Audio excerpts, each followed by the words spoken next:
Hi. Y'all like all the stuff that I fucking hate to do more than anything, but, yeah, the algorithm has spoken, yeah, and it says that y'all like it whenever I tell stories. So, here's a story.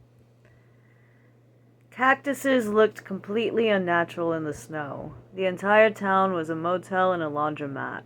Everything else was desert and highway. The fog was so thick there was no telling if it was night or day. George adjusted his rear view to his trunk. He kept his eye on it, like he expected something to jump out. He lunged forward, hitting his head on the steering wheel before his seatbelt caught him. The car skidded across the road. He evened out just before slowing into the gut of an abandoned little town. An E and L jutted out along the highway. He doesn't remember passing that motel before. Was it possibly still opened? Metal beams reflected off of the ice. The lights were on. The parking lot was small. He couldn't even tell if that's what it was. But who was going to tell him otherwise in a storm like this? George looked back at his trunk one last time. He wasn't going to get a chance to do anything about that now. He made his way to the front of the building and shivered at the entrance. His father always said fear had no place in a man's heart. George swallowed the dread and opened the door. He cricked his neck. His ears burned red. He's a grown man. Why is he so afraid of stepping into a little old motel? A cackle of electricity whipped through the air. George turned his gaze towards the sign. The L flickered. Sparks flew out of the back until there was only an E. "Shut the door! You're letting the warm air out!" shouted a man from a tiny bar in the corner. George stepped inside. The bell jingled violently. The wind howled through the building like a ghost and slammed the door shut. He was surprised to see a man polishing glasses behind a fully stocked bar. The curtains rustled and caught George's attention. A man stepped in front of the counter. George snapped his head back to the bar. They were identical. The man in the front put on his glasses. "You caught us," he chuckled. "There's two of me." "Will," the bartender laughed. "That's my brother Bill." Will nodded to the bar. "How you doing?" Bill waved. George fished his wallet out of his coat pocket. "I'm traveling." The wood creaked under his step. "I just needed a room for the night." "Cash or check?" Will took out a clipboard and grabbed a key. "Check." George pulled a book out of his pocket and clicked a pen. "What are you doing down here?" The man twisted his face. "I sell medical equipment." George stuffed a pen back in his pocket. "Carla!" the man shouted. George flinched. A tired older woman appeared through a beaded curtain. It clicked behind her. She looked uninterested. Heavy bags lined her eyes. George's gaze stayed locked in hers for several moments. Something about the way she didn't blink made him so nauseous his throat tightened. When is room 11 going to be ready?" Will asked. "About an hour and a half." She never took her eyes off George. George pulled out his checkbook, and when he looked back up, he swore Carla's face was gone. He gasped and snapped his head back up. His eyes darted from across the room. It seemed to get brighter. The face peeled like wax paper. It would be stretching open its mouth if it had one. Something deep and brassy moaned under the glob of skin. The smudged red lipstick and eye bags were back. George blinked hard. No one else reacted. George cleared his throat and rubbed his eyes. The rest of her features slowly melted back into place, underwhelmed like nothing just happened. He must be tired. "You can have a seat at the bar while you wait," the man at the counter suggested. "It fills up sometimes. Nowhere else to get liquor." "I wouldn't sit there too long." Carla snapped her head towards George. "You might get some of your ideas." "What?" George furrowed his brows. She sprinted through the beaded curtains. "Wait!" George took a step after her, but paused. "You're better off in the storm." Carla gave him a smug smile before turning away. "No, hang on!" George tried to follow. The twins stepped in front of him. I was just going to see if she's all right. George grabbed his suitcase and sat at a stool in the bar. They motioned between each other. Will seemed to understand and opened the back door, eyeing George the entire way out. Twins must speak in a language George supposed he didn't have. "What the hell am I paying you for?" Will suddenly shouted. The door swung behind him. "You don't pay me, Bill." "You don't pay me, Will," Bill smirked from behind the bar. "What's it gonna be, son?" "Tequila and Yingling," George ordered. "Where you headed?" The bartender handed him his drink. "I'll tip. You don't gotta make small talk." George dug out a crossword puzzle. The bartender passed him his drinks and didn't move from the spot. "Bill." He extended his hand. George looked up to shake it. "What you doing in Nebraska, George?" George slammed his pencil down and grabbed tobacco and rolling paper out of his coat pocket. Bill hovered. George felt his pockets. He just had a matchbook. Bill struck a match in his thumb. George eyed him slowly before leaning in to let his cigarette catch the fire. He pulled back just as slowly, instinctively eyeing Bill like an angry dog about to pounce. Bill pushed a matchbook in front of him. It advertised for Johnson & Johnson, his equipment suppliers. Bill shook the flame dead in his hand. "Thanks," George muttered, stuffing the matchbook back in his coat pocket. He furrowed his brows. What did he do for that company again? "Strange time of year to be on business, isn't it?" Bill asked him. "You really don't know how to take a hint, do you?" George raised a brow. He was driving, but when did he get to a bar? Bill handed him an ashtray. "That's a nice car." He gestured to the Dauphine in the parking lot. George scoffed. "It's a lemon." Was he trying to start something? "I saw that car coming through here a lot," Bill added. George knocked back a shot of tequila. "Coming in from Omaha." Bill mechanically polished glasses. "I gotta drive all over." George snapped his head up. Something happened there. What happened there?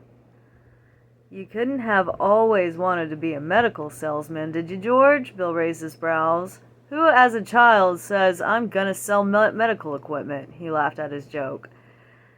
George's head did a double take. He was pushing supplies in Omaha and was taking the clearer route back home. "Another tequila," he ordered. Bill got it. Everything was all right. He just had to remember his story and keep his wits about himself. "Got a wife, George?" "I'm sorry?" George tipped over his bottle.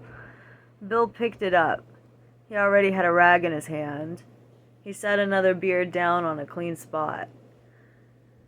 "Did I tell you my name?" George curled his fingers around the bottle. "Sure you did." Bill slid a shot in front of him. "You from here?" George's gaze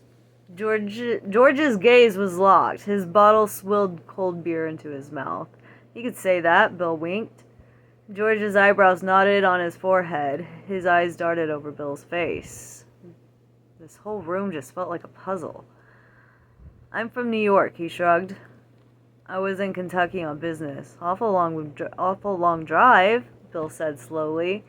"They don't got any hospitals in New York?" I can't fucking read, guys, I'm sorry. "Got a variety of surgical equipment." George pointed to the door with his thumb. "Nicest stuff on the market. Less competition down here, twice the money."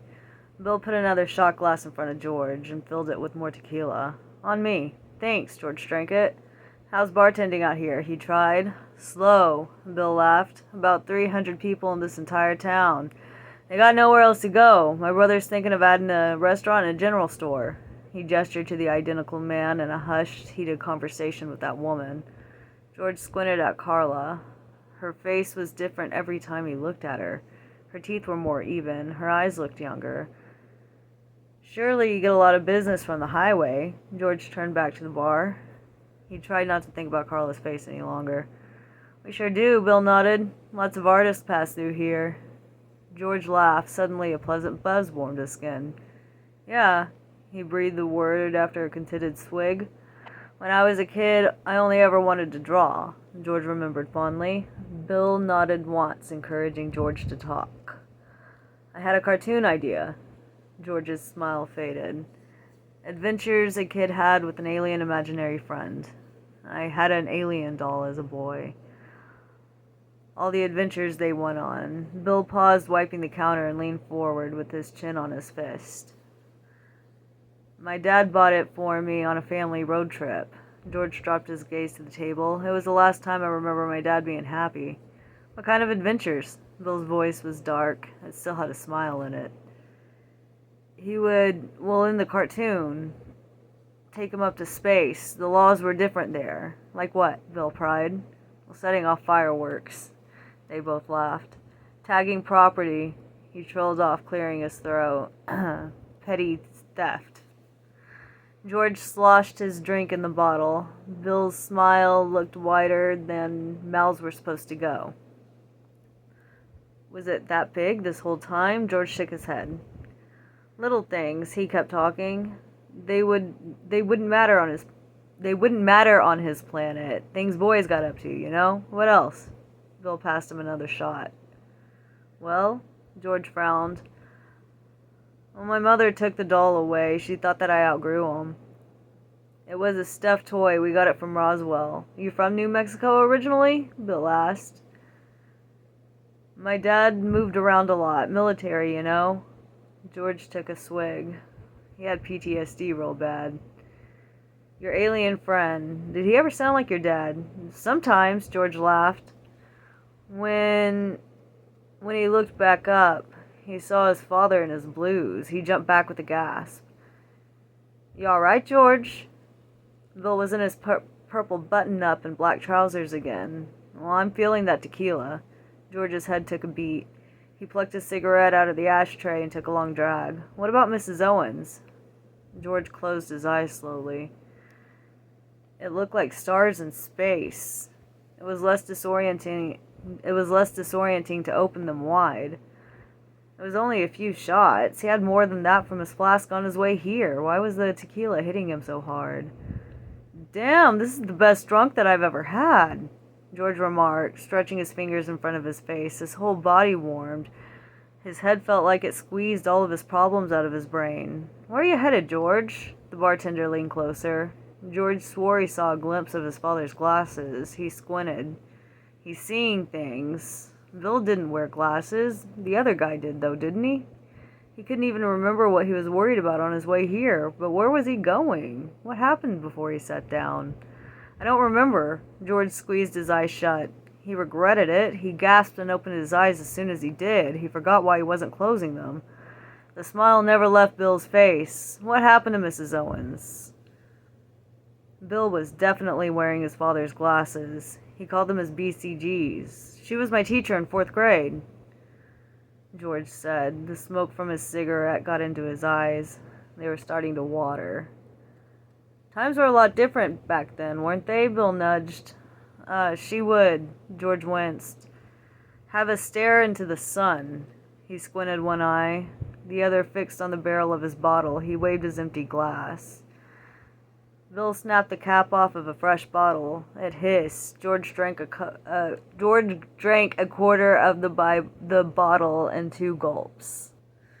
So this is a lot longer than I thought it was going to be, and since it's like fucking 14 minutes long and I'm like kind of insecure about it, just let me know if y'all are feeling the story or not. If it takes off as much as my other chapter books, I might do it again, but if not, yeah, it's just getting good, y'all. I'm gonna leave you on a cliffhanger. Fuck everybody, but no, yeah, I'm just gonna do half of that story, see how it does. If y'all like it, I'll do the rest of it. If not, I can't keep reading for fucking 15 minutes straight with just my face here in the background. It feels so fucking stupid. Okay, bye.